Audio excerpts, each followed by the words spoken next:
Iran operates what regional analysts call the most powerful military force in the Middle East, with a defense budget estimated between $25 300 billion annually, and over 610,000 active personnel spread across conventional forces and the Islamic Revolutionary Guard Corps. But Iran's real military strategy isn't about matching American firepower weapon for weapon. It's about making invasion so costly, so bloody, and so politically catastrophic that Washington never gives the order. This is every major weapon system operated by Iran's army, Air Force, Navy CIRGC, and proxy forces, what they actually have, how they'd use it, and whether asymmetric warfare, geographic advantages, and sheer willingness to absorb punishment can stop the world's most powerful military from achieving its objectives. We start with what Iran would use first: ballistic missiles. Shahab 3, the medium-range ballistic missile that put American bases in the Middle East within reach and changed Iran's strategic posture overnight. With ranges exceeding 1,300 kilometers, these can hit targets across the Persian Gulf, into Iraq, and across significant portions of the Middle East. They're liquid-fueled, which means long preparation times before launch. They're inaccurate by modern standards, with circular error probable measured in hundreds of meters rather than tens. But when your strategy is terror and strategic messaging rather than precision, hitting a city matters more than hitting a specific building.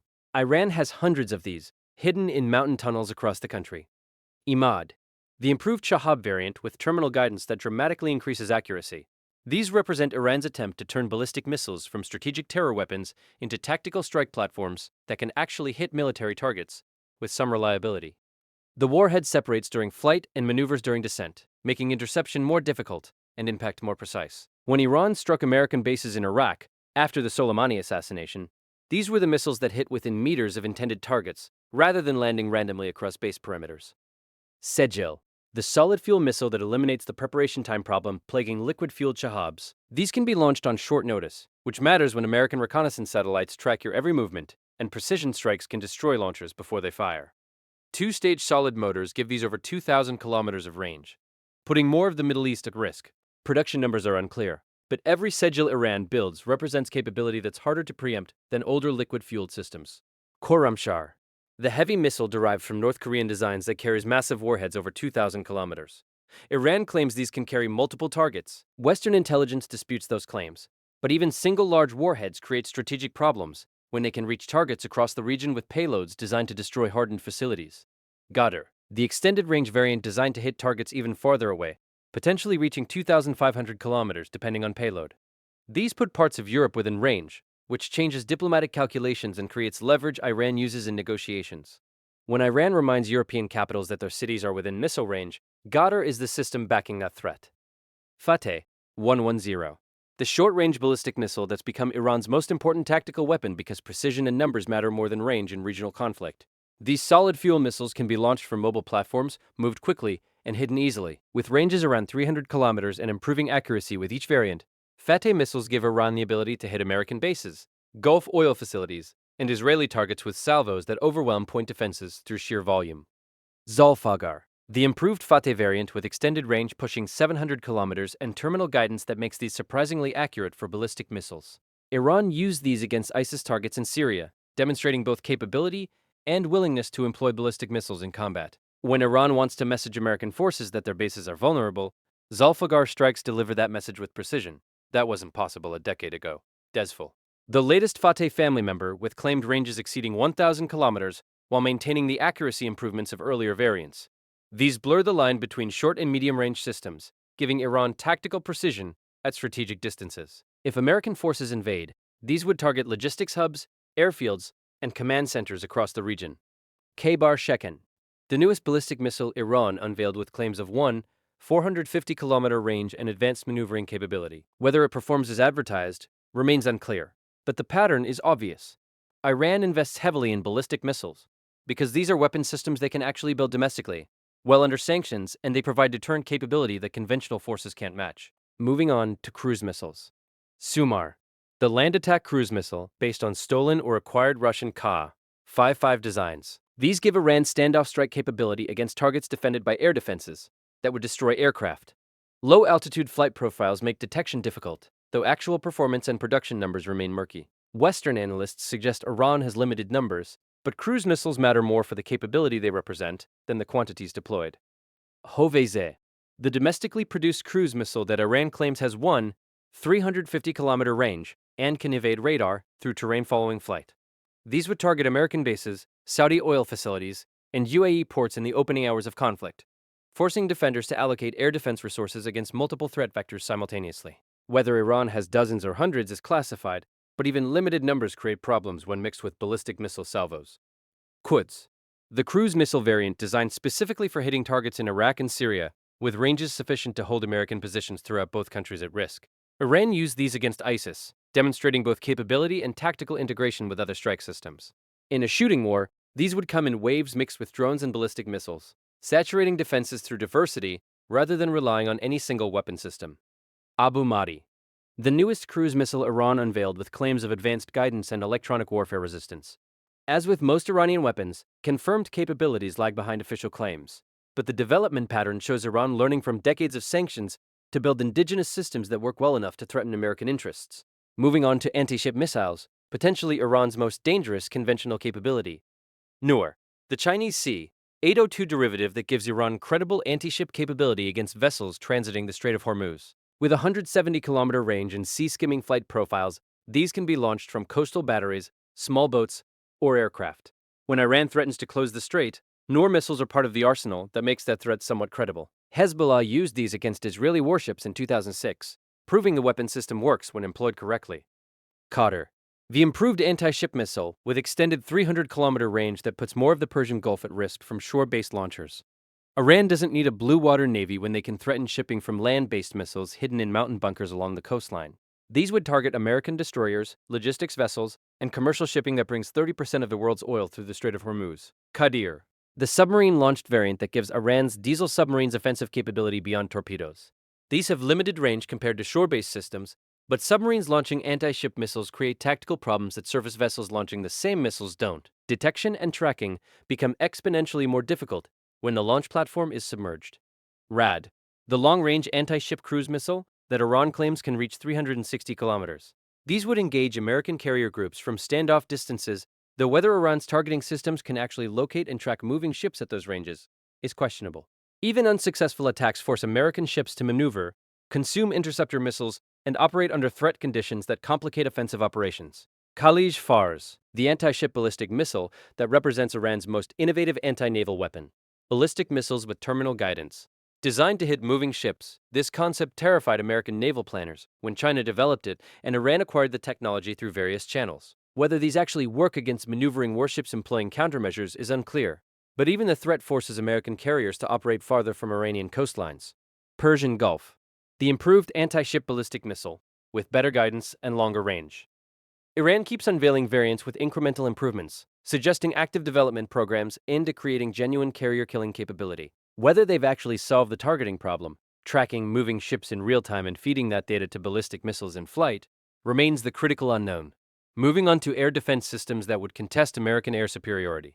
Bavar 373, Iran's domestically produced long-range air defense system that they claim rivals the Russian S-320.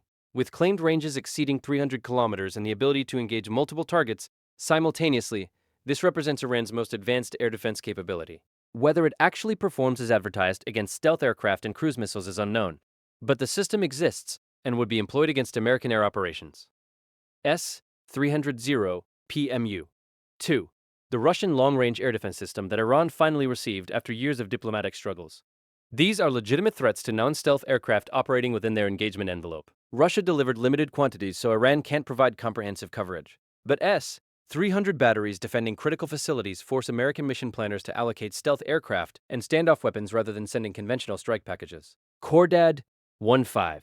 The medium-range air defense system that Iran used to shoot down an American RQ-4 Global Hawk drone over the Strait of Hormuz. That shootdown proved the system works against high-altitude targets, though drones and manned aircraft employ different countermeasures. Iran operates multiple batteries providing layered air defense around critical facilities. Third, Khordad. The variant that shot down the Global Hawk, proving Iran's domestically produced air defenses can hit American targets. The question isn't whether these systems work. The shootdown answered that. The question is whether they work against massed American air operations employing electronic warfare, standoff weapons, and stealth aircraft simultaneously. Tabas. The mobile air defense system designed for protecting mobile forces rather than fixed installations. These provide short to medium-range coverage for military formations, though their effectiveness against American precision weapons is questionable at best. ROD, the short-range air defense system deployed in large numbers across Iran. These aren't stopping American stealth bombers, but they threaten helicopters, drones, and low-flying aircraft. Quantity matters when you're trying to create a defensive network across an entire country. Mersad, the air defense system based on American Hawk missiles that Iran captured during the revolution and reverse-engineered. These are obsolete by modern standards, but Iran keeps them operational because any air defense is better than no air defense when American aircraft appear overhead. Pantsir S-1, the Russian combined gun and missile system that Iran acquired in limited numbers. These provide point defense against cruise missiles and precision-guided munitions, though their combat record in Syria and Libya suggests vulnerabilities against coordinated attacks. Tor M1, the Russian short-range system providing mobile point defense. Iran operates these to protect high-value assets, though American standoff weapons can engage from beyond Tor engagement ranges. Syad family. Iran's domestically produced surface-to-air missiles in various ranges and capabilities. These equip the Bavar 373 and other indigenous systems, representing Iran's attempt to build complete air defense capability without foreign dependencies. Moving on to aircraft, the weakest part of Iran's military, F-14A Tomcat. Yes, seriously, Iran still operates American fighters from the 1970s because international sanctions prevented them from buying modern aircraft anywhere. These magnificent aircraft were cutting edge when delivered to the Shah, and Iran has kept maybe 40 operational through cannibalization, reverse engineering, and sheer determination. They're hopelessly outmatched by modern American fighters. But Iran flies them anyway because having some air defense capability beats having none. F-4E Phantom II, the American fighter bomber from the Vietnam era that Iran operates by the dozens because they inherited these from the Shah and can't replace them. These belong in museums. Instead, they're conducting strike missions because Iran's options are flying obsolete American aircraft or having no tactical aviation at all. F-5E Tiger II, the lightweight fighter that America gave to allies in the Cold War and Iran still operates because sanctions mean beggars can't be choosers. These are short-ranged, lightly armed, and completely outclassed by modern fighters. Iran has reverse-engineered these into domestic variants, but building copies of obsolete aircraft doesn't make them competitive. Sayeka, the Iranian copy of the F-5 with twin vertical stabilizers and claimed improvements. This represents Iran's domestic aviation industry trying to modernize Cold War designs through reverse engineering. The results are aircraft that might have been impressive in 1975, but are targets for American fighters. In 2206, Kausar, the latest Iranian fighter presented as a fourth-generation platform with modern avionics. Reality suggests it's another F-5 derivative with updated cockpit displays. Iran's aviation industry hasn't mastered turbofan engine production, composite materials, or advanced radar systems, which means their modern fighters are 1970s airframes with digital displays. Su-24 Fencer, the Russian strike aircraft that Iran operates for deep strike missions. These are old. Maintenance is difficult without Russian support, and they're vulnerable to modern air defenses, but they carry heavy weapon loads and give Iran some offensive air capability. MiG-29 Fulcrum, the Russian fighter that Iran operates in limited numbers for air defense. These are capable aircraft when properly maintained with modern missiles, but Iran lacks both. Without spare parts, advanced weapons, or adequate pilot training hours, these are shadows of what the Fulcrum can be. Su-22 Fitter, the swing-wing strike aircraft that Iran inherited from Iraq after Desert Storm when Iraqi pilots fled to Iran. These are ancient, barely operational, and desperate measures from a country that can't buy modern aircraft. Mirage F-1, more Iraqi aircraft that Iran inherited and keeps flying because having something is better than nothing. These French fighters from the 1970s represent the desperation of an air force frozen in time by sanctions. Su-25 Frogfoot, the flying tank designed for close air support that Iran operates for ground attack missions. These are tough, survivable aircraft that work well in permissive environments. Against American air defenses and fighters, they're targets. Moving on to helicopters. 1J Cobra, the American attack helicopter from the Vietnam era that Iran somehow keeps flying despite having no access to spare parts for 45 years. These are ancient, their weapons are obsolete, and they'd be flying suicide missions against American ground forces. But Iran maintains them because attack helicopter that Iran operates for transport and logistics. These are old. Maintenance is creative, and keeping them airborne requires cannibalization and domestic production of replacement parts. CH-47, C Chinook, the heavy-lift helicopter that Iran inherited from the Shah and maintains through heroic efforts by maintenance crews who can't get parts from Boeing. Some still fly, most sit grounded, waiting for components that will never arrive. Mi-17 Hip, the Russian utility helicopter that Iran operates, because these are available on international markets and Russia will sell to anyone. These provide the bulk of Iran's rotary wing transport capability. Shahed 285. The Iranian attack helicopter that looks suspiciously like a Bell AH-1 because it's based on reverse engineering American designs. Whether these are actually combat effective or propaganda pieces is unclear, but Iran displays them regularly. Moving on to drones, where Iran has actually achieved surprising capability. Shahed 129. The medium-altitude, long-endurance drone that gives Iran persistent surveillance and strike capability. These operate in Syria, Iraq, and Yemen, providing reconnaissance and conducting strikes with precision-guided munitions. Iran exports these to proxies, demonstrating both capability and production capacity. Shahed 136. The loitering munition that Russia bought by the thousands for use in Ukraine. These kamikaze drones are cheap, simple, and effective in swarms. Iran produces these in massive quantities because they're affordable weapons that create expensive problems for defenders. In a shooting war, Iran would launch these by the hundreds against American bases. Shahed 191. The stealthy combat drone that Iran claims has low observable characteristics.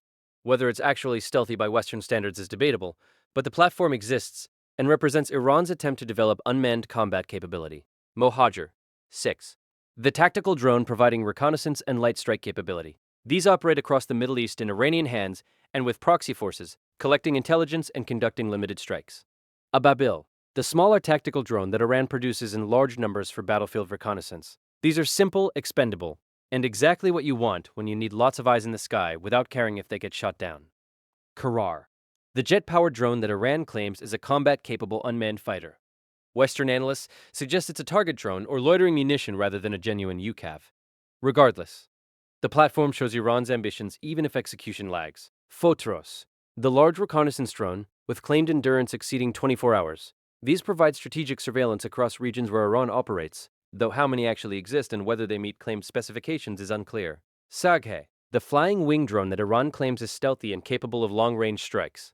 This appears to be reverse-engineered from an American RQ-170 drone that Iran captured in 2011. Whether Iran actually recreated the systems that made the RQ-170 effective or just copied the airframe is unknown.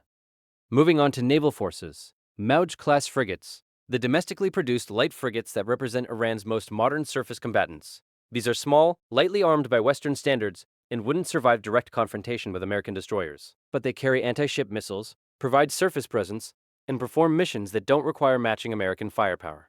Alvin-class frigates. The British-built frigates from the 1970s that Iran inherited from the Shah and somehow keeps operational. These are museum pieces pressed into active service because Iran owns them and can't buy replacements. Jamaran-class destroyers. Iran's designation for what Western navies would call corvettes or light frigates. These are small combatants with limited capability, but they patrol the Persian Gulf and conduct presence operations. Sina-class, fast attack craft. The missile boats armed with anti-ship missiles that swarm tactics depend on. These are small, fast, and expendable, exactly what asymmetric naval warfare requires. When Iran threatens to close the Strait of Hormuz, fast attack craft launching anti-ship missiles in coordinated swarms are part of the threat calculation. Common-class fast attack craft. The French-designed missile boats from the 1970s that Iran still operates because they carry anti-ship missiles, and patrol boats are better than no boats. Ghadir-class submarines. The mini-submarines designed for operations in the shallow waters of the Persian Gulf. These are too small for open ocean operations but perfect for coastal defense and mining operations in confined waters. Iran operates dozens of these because quantity matters in asymmetric warfare. Fateh-class submarines. The larger diesel-electric submarines that Iran designed for blue water operations. These carry torpedoes and anti-ship missiles, providing Iran with limited submarine capability beyond mini-subs. Production is slow, but Iran is building these domestically. Kilo-class submarines, the Russian diesel-electric submarines that Iran operates as their most capable underwater platforms. 3 were delivered in the 1990s, and maintaining them without Russian support has been challenging. But these are real submarines with genuine combat capability, unlike the mini-subs that are really just advanced submersibles. IRGC Navy speedboats, the small boats that swarm tactics depend on. The Revolutionary Guard operates hundreds of these armed with machine guns, rockets, and anti-ship missiles. Individually, they're mosquitoes. In swarms of 50 or 100 coordinating attacks, they create genuine threats to surface vessels operating in confined waters. Moving on to ground forces. Zulfikar, the Iranian main battle tank based on reverse engineering and modifying American M60s and British Chieftains. These have 125 guns, composite armor, and modern fire control systems. They're not competing with American Abrams tanks in technology, but they exist in modest numbers and represent indigenous tank production. T-72S. The Russian tanks that Iran purchased and operates as their most modern armor beyond domestic Zulfikars. These are capable platforms when properly maintained and crewed, though Iran's ability to keep them operational without Russian parts is questionable. M60A1, the American medium tanks from the 1960s that Iran inherited from the Shah, and still operates, because tanks are expensive and these still work, completely outmatched by modern armor, but better than no tanks when American forces invade. Chieftain, the British main battle tanks that Iran purchased before the revolution, and somehow keeps running. These are even older than the M60s. Maintenance is heroic, and they're museum pieces in active service. BMP-2, the Russian infantry fighting vehicle that Iran operates for mechanized infantry. These provide mobility and firepower, though protection is minimal against modern anti-tank weapons. BMP-1, the older variant that Iran also operates because they can't afford to retire functional armored vehicles, even when better options exist. BTR-6, the wheeled armored personnel carrier from the Cold War that Iran operates for troop transport. These are ancient, protection is minimal, but they move infantry around battlefields. Borag, the Iranian armored personnel carrier based on reverse engineering Chinese designs. These provide domestic production capability for protected mobility, though whether they're actually combat effective is unclear. Raksh, the 6x6 wheeled armored vehicle that Iran produces domestically for various roles. These represent Iran's attempt to build modern armored vehicles without foreign suppliers. Safir, the Jeep-like vehicle that Iran copied from Land Rover designs and produces in various configurations. These are unarmored utility vehicles that keep forces mobile. Tufan, the Iranian copy of the BGM-71 Tau anti-tank missile that gives infantry organic anti-armor capability. These are reverse-engineered American missiles that Iran produces domestically. Delavia, the Iranian copy of the Russian Kornet anti-tank missile with tandem warheads capable of defeating reactive armor. Iran supplies these to Hezbollah and other proxies, and they've destroyed modern tanks in combat. RPG-7, the ubiquitous rocket-propelled grenade that Iran produces domestically and distributes to forces across the Middle East. Simple, effective, and everywhere. ROD, the Iranian 122mm multiple rocket launcher, providing artillery support for ground forces. These deliver area fires against enemy formations and positions. Faj-5, the 333mm artillery rocket with 75-kilometer range that Iran supplies to proxy forces for long-range fires. Hezbollah use these against Israel. Hamas fires them from Gaza, and Iranian forces operate them for strategic rocket forces. Zelzal, the family of artillery rockets in various sizes providing long-range fires. These blur the line between artillery and ballistic missiles, hitting targets at ranges exceeding 200 kilometers with massive warheads. M109, the American self-propelled howitzer that Iran inherited from the Shah and still operates. These are old, spare parts don't exist, but self-propelled artillery matters in modern warfare. M110, the American 203mm self-propelled gun that Iran somehow keeps running despite being older than most Iranian soldiers. When you need to throw massive shells at distant targets, caliber matters. Type 59, the Chinese field gun that Iran operates for artillery support. These are towed systems requiring vulnerable deployment, but they fire shells and Iran owns them. Moving on to air defense artillery and short-range systems. ZSU-23, 4 Shilka, the quad 23mm self-propelled anti-aircraft gun from the Soviet era that Iran operates for low-altitude air defense. These are obsolete against modern aircraft but still threaten helicopters and drones. Zu-23, 2, the towed twin 23mm anti-aircraft gun that Iran mounts on everything from trucks to boats. These provide point defense against low-flying threats and work well against drones. S-60, the 57mm anti-aircraft gun from World War II that Iran still operates because anti-aircraft guns never expire, they just become increasingly irrelevant. These might hit helicopters if they fly low enough and slow enough. Mezbah 1, the Iranian self-propelled anti-aircraft gun mounting twin 35mm cannons. These provide mobile air defense for ground formations against helicopters and low-flying aircraft. Samovat, the Iranian short-range air defense system providing point defense with missiles and guns. These protect specific facilities rather than providing area coverage. Moving on to small arms and infantry weapons. AK-47 and AKM, the Kalashnikov rifles that Iran produces under license and issues to regular forces, Revolutionary Guards, and proxy militias across the Middle East. Simple, reliable, and produced in massive quantities. The German battle rifle that Iran produces domestically after acquiring production rights before the revolution. These 7.62mm rifles provide longer-range hitting power than 5.56mm platforms. Khyber K H2002, the Iranian bullpup rifle in 5.56mm that represents domestic small arms development. Production numbers are unclear, but these show Iran's efforts to modernize infantry weapons. AM-50 Sayed, the Iranian anti-material rifle in .50 BMG for destroying equipment and engaging targets at extreme range. These are domestically produced copies of proven designs, PKM, the Russian general-purpose machine gun that Iran produces domestically and distributes widely. These provide squad automatic weapons capability with 7.62x54R ammunition. DCSK, the heavy machine gun in 12.7 mm that Iran mounts on vehicles and uses for air defense. These date to World War II, but remain effective against soft targets and light vehicles. RPG, 7 variants. Already mentioned, but worth emphasizing that Iran produces vast quantities of these and has developed improved warheads, including tandem charges for defeating reactive armor. RPG, 29. The advanced rocket launcher with tandem warheads that can penetrate modern tank armor. Iran produces these domestically and supplies them to proxy forces. HM-15. The Iranian copy of the Chinese QLZ-87 automatic grenade launcher providing sustained 35 mm grenade fire. These give infantry indirect fire capability at the squad level. M40 recoilless rifle, the American weapon from the Korean War era that Iran still operates for direct fire support against bunkers and vehicles. Old doesn't mean useless when you're shooting at fortifications. SPG-9, the Russian recoilless gun that Iran produces domestically for infantry anti-armor capability. Simple, effective, and cheap enough to distribute widely. Moving on to Iran's real asymmetric advantage, proxy forces and the weapons they carry. Hezbollah, the Lebanese militia that Iran funds, trains, and equips with weapons ranging from small arms to precision-guided missiles. Hezbollah operates as Iran's forward defense, maintaining an arsenal of over 150,000 rockets and missiles aimed at Israel.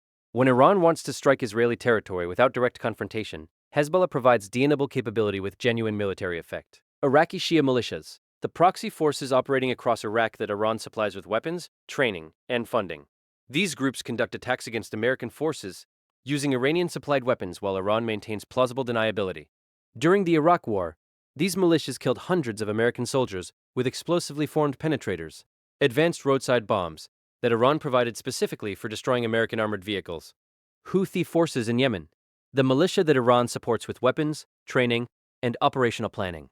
Houthis attack Saudi Arabia with Iranian-supplied ballistic missiles and drones, demonstrating Iran's ability to project power without deploying conventional forces. When Houthis struck Saudi oil facilities with cruise missiles and drones in 2019, the operation bore all the hallmarks of Iranian planning, even if Yemeni fighters pulled the triggers. Hamas and Palestinian Islamic Jihad, the Gaza-based groups that Iran funds and supplies, with weapons technology. Iranian rockets fired from Gaza against Israel represent Tehran's ability to maintain pressure on enemies through proxies.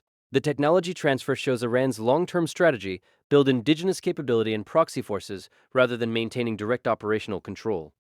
Syrian regime forces. Iran doesn't just supply weapons to Assad's government. They station Revolutionary Guard forces and proxy militias across Syria, creating permanent bases that threaten Israel and American positions.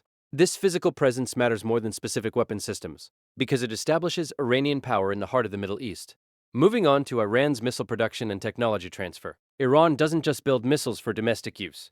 They export technology, designs, and complete systems to proxy forces across the region. The missiles Hamas fires from Gaza, the rockets Hezbollah aims at Israel, the ballistic missiles Houthis launch at Saudi Arabia. These all trace back to Iranian production facilities, transferred knowledge, and sustained technology pipelines that sanctions haven't stopped. This production capacity and willingness to arm proxies represents Iran's real military advantage, the ability to create distributed threats that can't be eliminated through airstrikes on Iranian territory. Underground missile cities. Iran has built massive underground facilities housing ballistic missiles in hardened mountain bunkers across the country. These aren't just storage, they're complete launch facilities buried under rock that American bunker-busting bombs might not penetrate.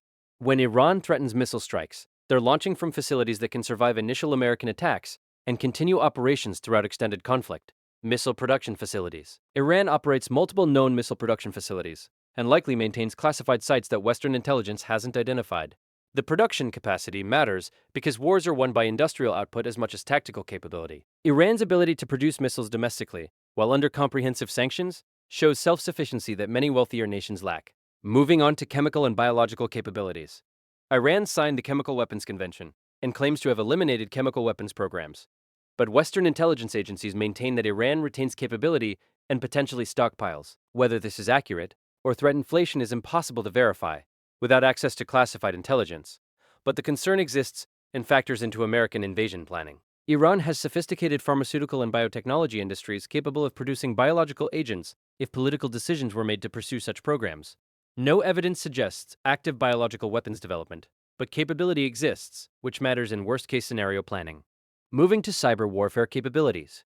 Iran operates sophisticated cyber warfare units that have conducted attacks against American financial institutions, Saudi oil facilities, and infrastructure targets across the Middle East. In 2012, Iranian hackers destroyed 30,000 computers at Saudi Aramco with the Shamoon virus. Iranian cyber operations against American banks conducted distributed denial-of-service attacks that disrupted operations for months. These aren't battlefield weapons, but they're asymmetric capabilities that impose costs without risking conventional forces. Basij militia. The paramilitary volunteer force, numbering in the hundreds of thousands, provides Iran with mass mobilization capability. These aren't professional soldiers, they're ideologically motivated volunteers willing to die for the regime. In the Iran-Iraq War, Basij forces conducted human wave attacks clearing minefields through mass sacrifice. That willingness to accept catastrophic casualties changes invasion calculus, because American public support collapses when body bags return home. While Iran's regime has demonstrated it will feed conscripts into meat grinders. Revolutionary Guard Corps, the parallel military force that operates independently from the regular army and controls Iran's most advanced weapons, drone programs, ballistic missiles, and special operations forces. The IRGC isn't just military, they're economic and political power, controlling vast sectors of Iran's economy. This isn't a military force that can be separated from regime survival. It is the regime survival mechanism. Quds Force, the IRGC's external operations branch that trains, funds, and operates with proxy forces across the Middle East. When Iran wants deniable operations conducted, Quds Force provides planning, weapons, and operational support. Soleimani led this organization until an American drone strike killed him, but the organization survived and continues operations. Moving on to geography and defensive advantages. Iran is massive, roughly 636,000 square miles, making it larger than Alaska. The terrain is mountainous, urban centers are dense, and the population exceeds 88 million. American forces could seize territory, destroy conventional forces, and establish air superiority within weeks. Occupying the country, controlling the population, and preventing insurgent resistance would require force levels and sustained commitment that no American administration has stomach for after Iraq and Afghanistan. The Zagros Mountains create natural defensive barriers that mechanized forces struggle to penetrate. Urban warfare in Tehran, a city of 9 million, would be Stalingrad with modern weapons. Basra and Fallujah were nightmares for American forces in cities of hundreds of thousands. Tehran is an order of magnitude larger, more complex, and defended by forces with 40 years to prepare for American invasion. The Strait of Hormuz represents Iran's geographic leverage over global energy markets. 30% of the world's oil passes through this narrow waterway that Iran's missiles and mines can close in hours. American forces could reopen it, but the economic damage from even temporary closure would cascade globally. That covers every major weapon system in Iran's arsenal, and the strategic context that makes invasion calculations different from destroying Iraq's military. Iran can't win a conventional war against America. That's not even questionable. But winning doesn't mean defeating American military forces in battle. It means making conquests so costly in American lives, so expensive in treasure, so prolonged in duration, and so uncertain in outcome that Washington never gives the invasion order. Iran's military strategy is deterrence through threatened catastrophe, rather than victory through battlefield dominance. Ballistic missiles hitting American bases across the Middle East, and friendly Arab capitals. Proxy forces activating across Iraq, Syria, Lebanon, Yemen, and Gaza simultaneously. Strait of Hormuz, mined and contested by swarms of missile boats. American aircraft attriting against layered air defenses. Ground forces seizing terrain quickly, then bleeding for years against insurgent resistance in urban warfare that no military can win cleanly. Cyber attacks disrupting infrastructure. That's Iran's strategy, not stopping American invasion, but making the aftermath so catastrophic that invasion never happens. Whether that's enough to prevent war depends entirely on political decisions in Washington, not military capabilities in Tehran.